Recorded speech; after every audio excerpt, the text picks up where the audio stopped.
नमस्कार दोस्तों, स्वागत है हमारे YouTube channel GK Virendra Rathore पर। इस वीडियो में हम चर्चा करेंगे भारत के भूगोल यानी सामान्य परिचय भारत का और सामान्य ज्ञान के बारे में।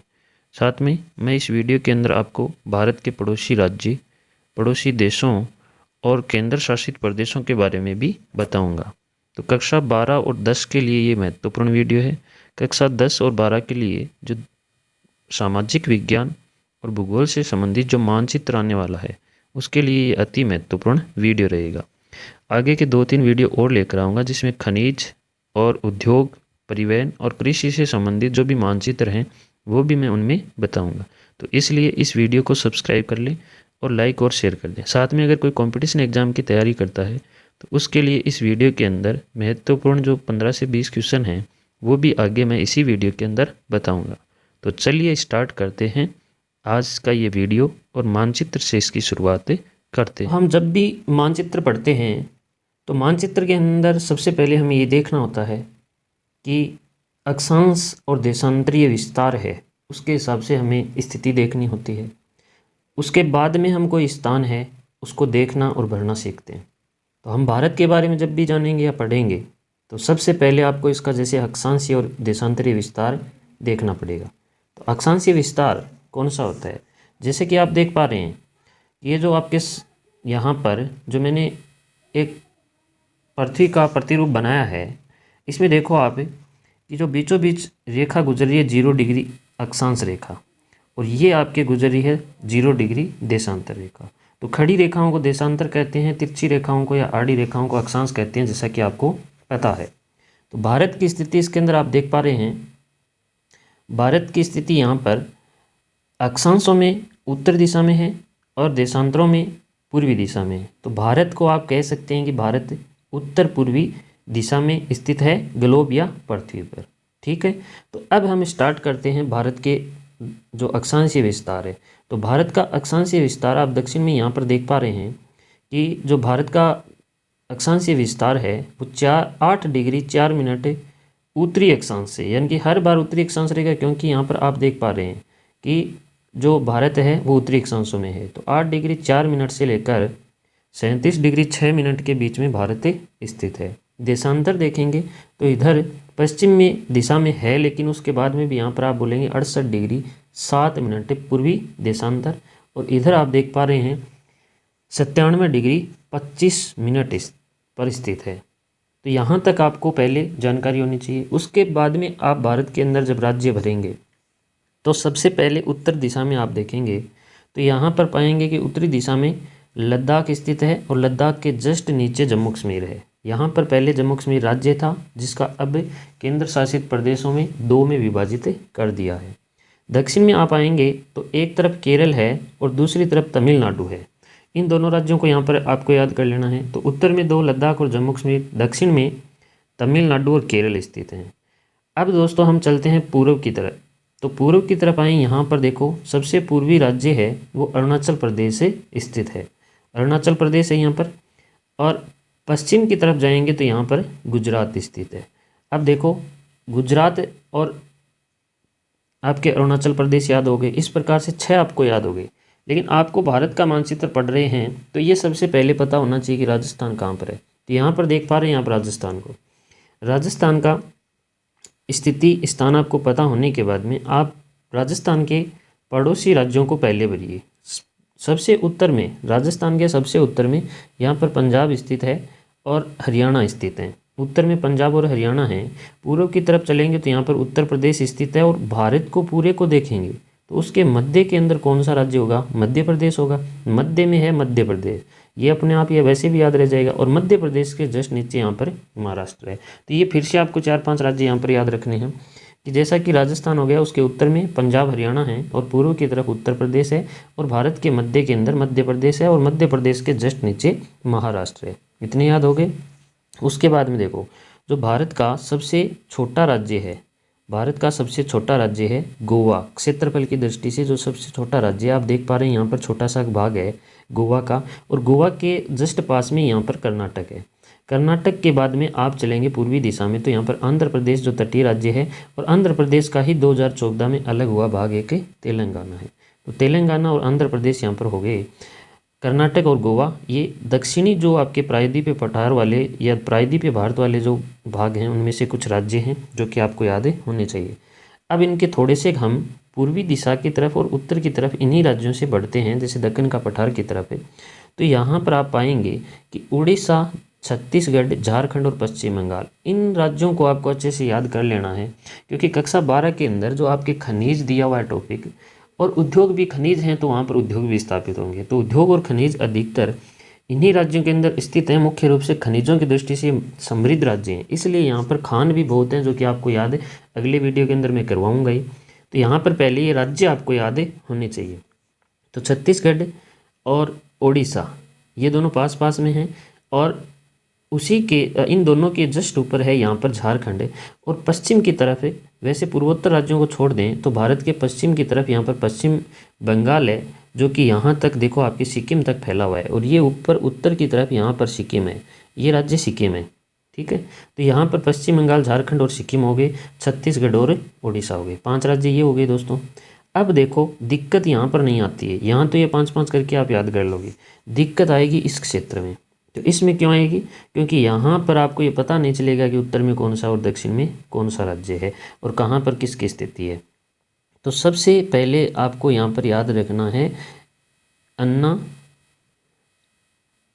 मम्मी।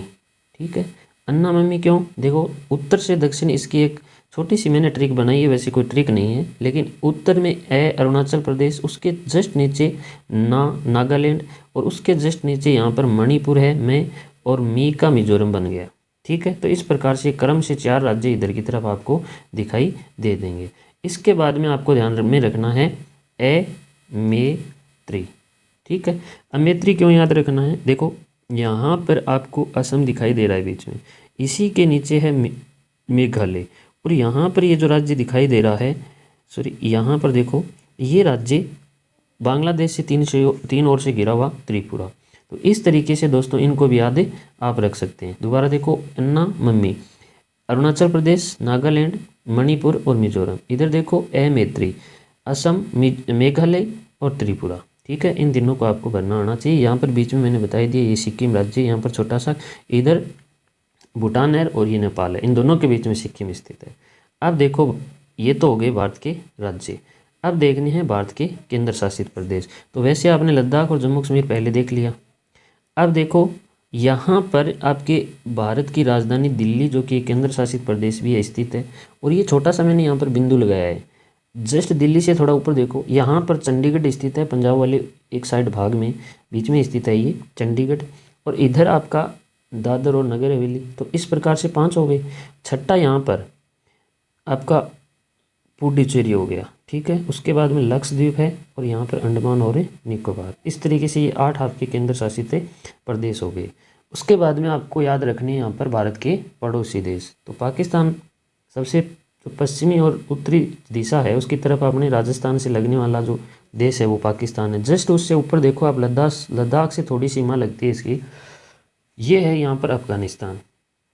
इसके बाद में आप आगे बढ़ेंगे तो यहाँ पर चीन है, और नेपाल और भूटान सबको पता है, और यहाँ पर म्यांमार देश से स्थित है। इसके बाद में आप यहाँ पर देखते हैं तो बांग्लादेश है, और ये श्रीलंका हो जाता है। ठीक है, तो इस प्रकार से आपको ये भारत के पड़ोसी देश भी याद रखने हैं, और यहाँ पर आपका म्यांमार। तो कुल मिलाकर 9 पड़ोसी देश हैं, इनको भी आपको ध्यान में रखना है। कक्षा 10 और 12 दोनों की दृष्टि से ये महत्वपूर्ण मानचित्र था, जो कि मैंने आपको बता दिया है। अब देखो यहाँ पर अब कुछ जो महत्वपूर्ण क्वेश्चन बनते हैं इसी मानचित्र की दृष्टि से, जो आपकी कोई भी कंपटीशन की एग्ज़ाम की भी अगर आप तैयारी कर रहे हैं तब भी ये आपके लिए काम का है। क्यों? क्योंकि यहाँ पर जो भारत का मानचित्र है वो पहले आपको सबसे पहले पता होना चाहिए जब ज्योग्राफी पढ़ रहे हैं। तो इसलिए आप देखेंगे अब कि इससे बनने वाले जो भी महत्वपूर्ण क्वेश्चन हैं वो मैं आपके सामने पेश कर रहा हूँ। तो यहाँ पर देखो कि सबसे पहला प्रश्न लिखा हुआ है, जैसे कि मानचित्र में आपने देख लिया था। तो अब यहाँ पर जो प्रश्न लिखा हुआ है वो है कि भारत उत्तरी तथा उत्तरी गोलार्ध में स्थित है। भारत कौन से गोलार्ध में स्थित है? उत्तरी और पूर्वी गोलार्ध में। जैसे कि मैंने ये बता ही दिया था कि ऐसे देखो यहाँ पर भारत स्थित है ना। तो इसलिए ये उत्तर और उत्तर पूर्वी हो गया। तथा एशिया के दक्षिण में, एशिया के दक्षिण में क्यों, जैसे कि यहाँ पर ये एशिया है तो इसके कौन से भाग में है, दक्षिणी भाग में, है ना। तो इसलिए ये भारत उत्तर पूर्वी गोलार्ध में और एशिया के दक्षिण में। दूसरा प्रश्न यहाँ से बनता है, भारत का सबसे दक्षिणी हिस्सा या दक्षिणी भाग कौन सा है। तो इंदिरा पॉइंट है, भारत का जो दक्षिणी हिस्सा है, पॉइंट है, वो है, देख लीजिए यहाँ पर आप देखेंगे ये इंदिरा पॉइंट स्थित है ना। तो इसके बाद में देखो अगला प्रश्न यहाँ पर बनता है कि भारत का सबसे उत्तरी भाग कौन सा है। तो भारत का सबसे उत्तरी भाग आपको देखना है। तो सबसे पहले यहाँ पर हम देखेंगे कि इंदिरा कोल तो इसका नाम है, और अक्षांश कौन सा है उत्तरी, 37 डिग्री 6 मिनट। यहाँ पर दक्षिणी अक्षांश कौन सा है, 6 डिग्री 45 मिनट। भारत की मुख्य भूमि, ये प्रश्न देखने लायक है, भारत की मुख्य भूमि का दक्षिणी भाग कन्याकुमारी जो कि 8 डिग्री 4 मिनट पर है। चलिए इसको भी देख लेते हैं। यहाँ पर देखो दोस्तों कि ये जो 8 डिग्री 4 मिनट दिखाई दे रहा है, यहाँ पर 8 डिग्री 6 मिनट है, यानी कि ये तो पूरे भारत का, ये भी भारत का हिस्सा है, इसलिए ये इंदिरा पॉइंट है। और ये यहाँ पर आपके कन्याकुमारी वाला जो भाग है 8 डिग्री 4 मिनट, ठीक है। तो इसके बाद में देखो अगला जो प्रश्न यहाँ से आगे प्रश्न देखो कि ये भारत है, भारत की मुख्य भूमि का जो दक्षिणी भाग है वो कौन सा हो गया, कन्याकुमारी 8 डिग्री 4 मिनट। भारत का सबसे पश्चिमी भाग गुहर माता कच्छ जिला 68 डिग्री 7 मिनट।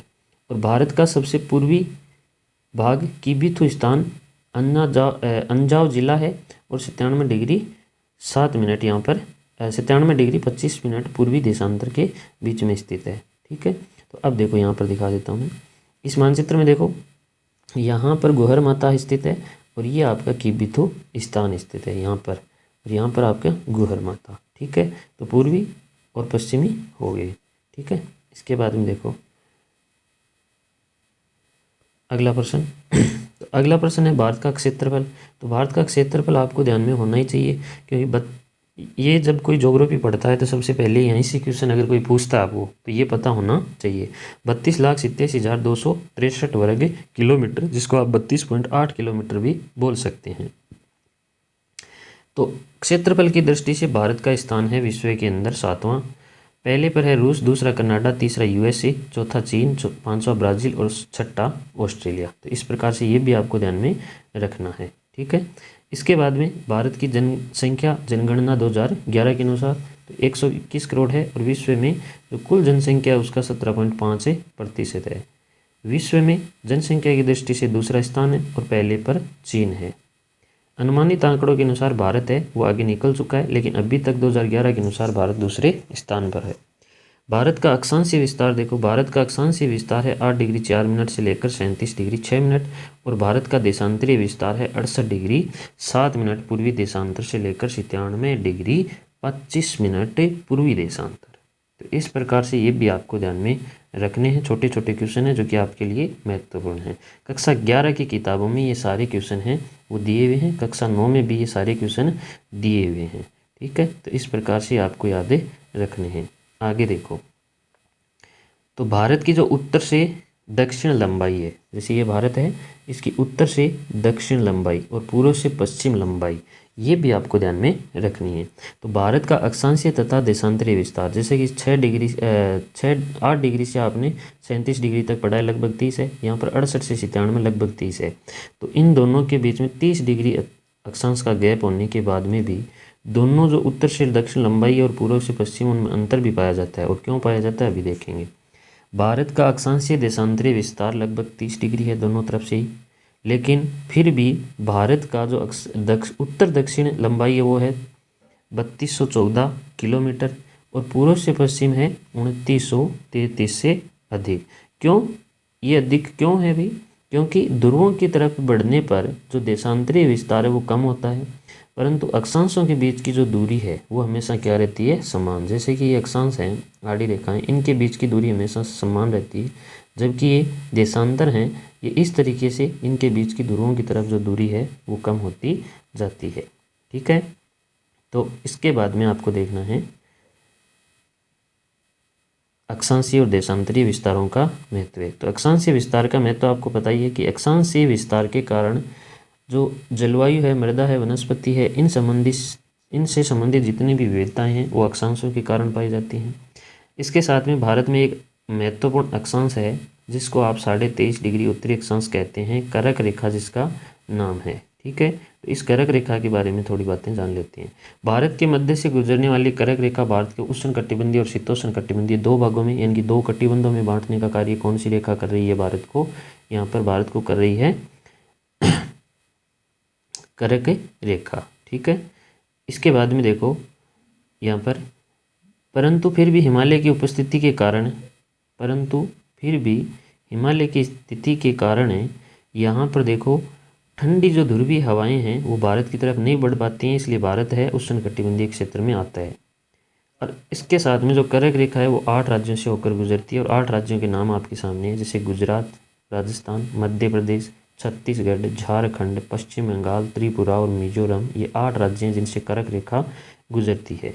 ठीक है, इसके साथ में इसकी एक ट्रिक भी है, राम झांके 6 पंगु मित्र, तो ये भी आप ध्यान में रख सकते हैं। ठीक है, अब देखो भारत के देशांतरीय विस्तार।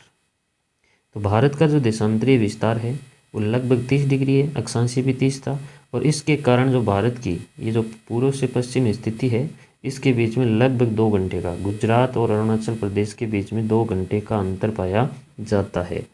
भारत का मानक जो समय रेखा है, भारत की मानक समय रेखा है वो कहाँ से गुजरती है, इसका भी आपको ध्यान में ये रखना है कि 82.5 जो डिग्री अक्षांश है, देशांतर है, वो भारत के लिए मानक समय रेखा तय करता है। और यह रेखा कहाँ से गुजरती है? इलाहाबाद के पास मिर्ज़ापुर और नैनी स्थान है यहाँ पर, वहाँ से गुजरती है।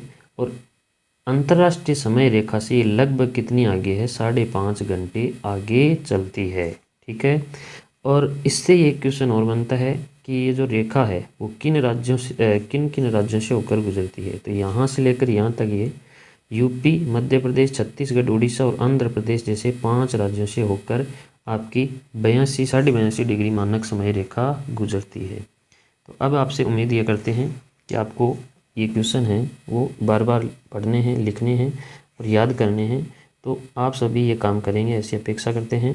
साथ में अगर कोई भी डाउट आपके रहा है यहाँ पर तो आप दोबारा कमेंट बॉक्स में पूछ सकते हैं। साथ में ये सारा आपको लिख लेना है अच्छे से। भारत का मानचित्र भरना ज़रूर सीख लेना, क्योंकि ज्योग्राफी के अंदर सबसे जो महत्वपूर्ण है यही है। कक्षा 10 हो, चाहे 9 हो, चाहे 11 हो, चाहे 12 हो, सभी के विद्यार्थियों से रिक्वेस्ट है कि ये आपको काम करना है। ठीक है, धन्यवाद।